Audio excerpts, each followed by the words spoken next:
Rallies like this one took place in cities across the country. Demonstrators stand united for the message, justice for Trayvon.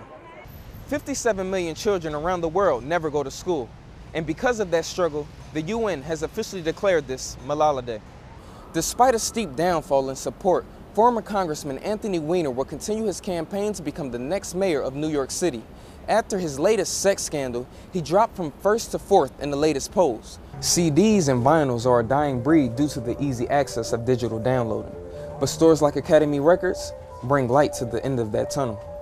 A few tips. Police say when making a long trip by yourself, always remember to turn up the music, roll down your windows, and always buckle up. The soda limit would have applied to places like sandwich shops and movie theaters, forcing them to get rid of 32-ounce large cups like this one.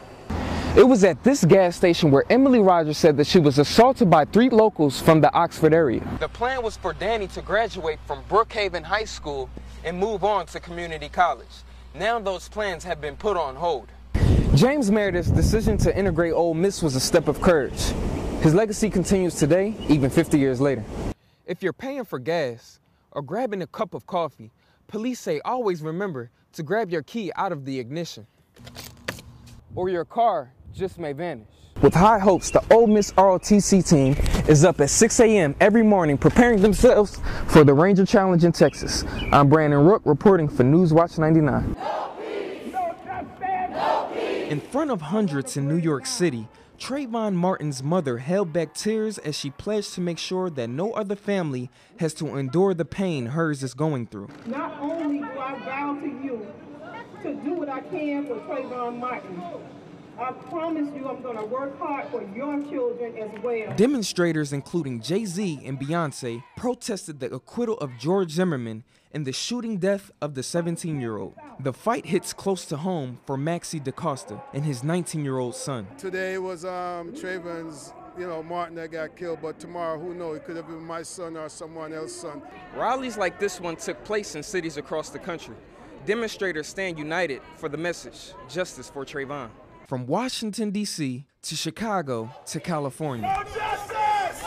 Demonstrators want the Justice Department to file civil rights charges against the neighborhood watchman. There is also a push to end Florida's Stand Your Ground law that allows people to use deadly force to protect themselves. If we don't get justice, real justice, and the absurd Stand Your Ground law is not abolished, then what do we stand for? Martin's father joined supporters in Miami. I vowed to Trayvon that day when he was laying in his casket that I would use every ounce of energy in my body to seek justice for him. While the Martin family wants the nation to continue to fight for justice, they're asking that the fight remain peaceful. Brandon Rook for CBS News, New York. I decided I'll play football next year at the University of Mississippi.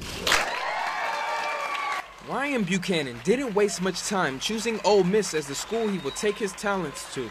I had a great relationship with the staff. I love Coach Freeze and Coach Warner, who's the OC there, who I'm going to be with as a quarterback. I love the vision that they have for Ole Miss, where they're going. So I want to be a part of that. I want to represent Mississippi, and that's the school I want to represent. This decision has been a year in the making. After visiting a camp at Mississippi State last summer, the scholarship offers started pouring in. I definitely escalated a lot more than I thought. Like I said, a year ago, I was hopefully, praying I could be in this position.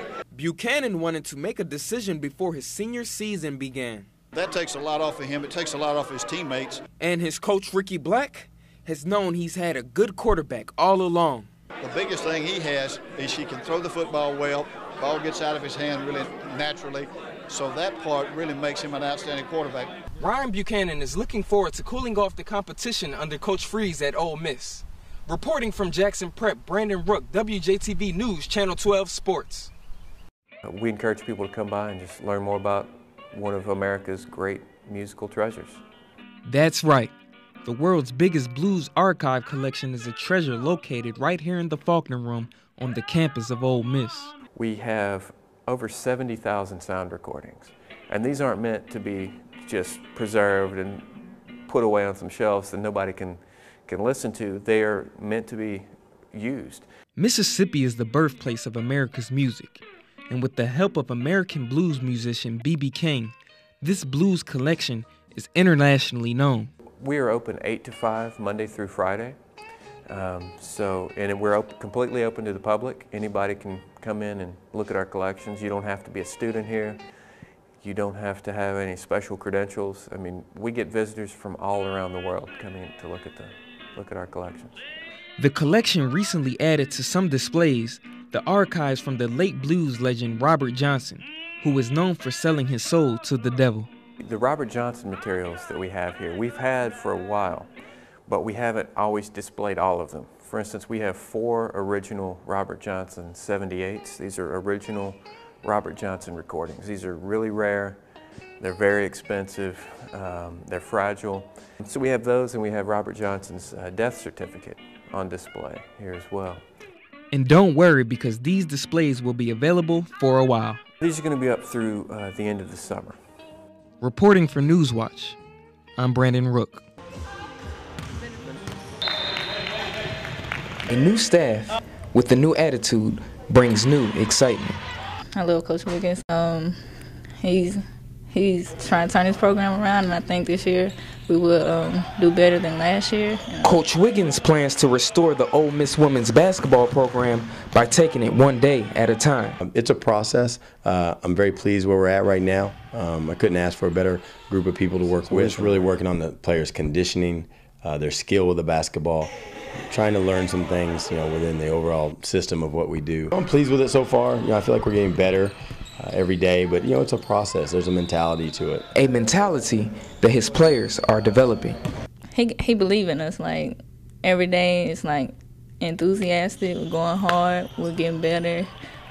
He just bring that winning mentality. This year will be more conditioned bench. It's just gonna be a better team all around. The leader of the team will be Valencia McFarland, a player that has been anxiously waiting to lead her team to the big dance.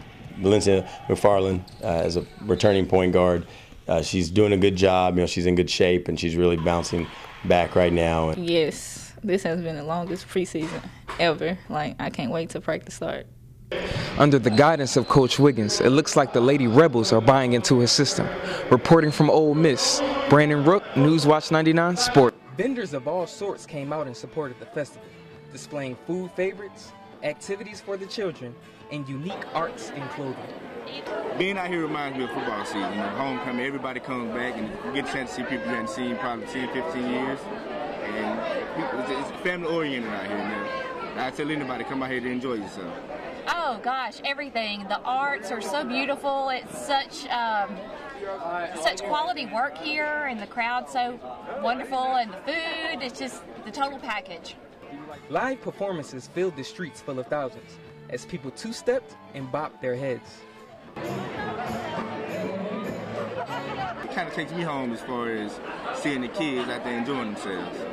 A majority of the participants enjoyed the action-packed day that began at 10 a.m., although some of them may have enjoyed too much fun. The sun did shine out for the 18th annual Double Decker Festival, where there was full of fun, family, and of course food. I'm Brandon Rook reporting for WTVA News.